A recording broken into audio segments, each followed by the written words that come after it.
మనం ఈ వీడియోలో మిథున లగ్నం వారికి గురువు ఏ పొజిషన్లో ఉంటే మంచి ఫలితాలను ఇస్తాడో ఆ దశా కాలంలో ఎలాంటి మంచి ఫలితాలు ఇస్తాడో చూద్దాము.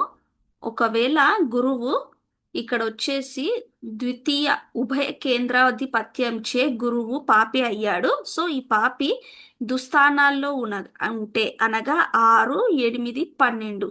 సో ఉభయ కేంద్రాధిపత్యంచే గురువు దుస్థానాల్లో ఉంటే మంచిదే అని మనం ఇక్కడ ఈ వీడియోలో తెలుసుకోబోతున్నాం అన్నమాట.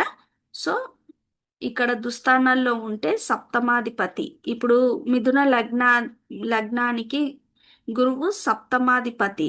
సో ఈ సప్తమాధిపతి వచ్చేసి 6లో కానీ 8లో కానీ లేదా 12లో కానీ ఈ విధంగా ఉన్నట్లయితే ఈ దశాకాలం వచ్చినప్పుడు, దశ కానీ మహాదశ కానీ అంతర్దశ కానీ వచ్చినప్పుడు అప్పుడు వివాహం జరిగే అవకాశాలు ఉండొచ్చు. అలాగే మంచిగా ఆరోగ్యంగా ఉండొచ్చు, లేదా దైవదర్శనాలు కావచ్చు, లేదా మంచి ఇన్వెస్ట్మెంట్స్ ఉండొచ్చు. ఈ విధంగా మనం అర్థం చేసుకోవాలన్నమాట. సో ఇక్కడ గురువు నీచంలో ఉన్నా కూడా మంచి లాభమే ఉంటుందని మనం ఇక్కడ అర్థం చేసుకోవాలి. నా ఈ వీడియో మీకు నచ్చినట్లయితే లైక్, షేర్ అండ్ సబ్స్క్రైబ్ చేయండి. ధన్యవాదాలు.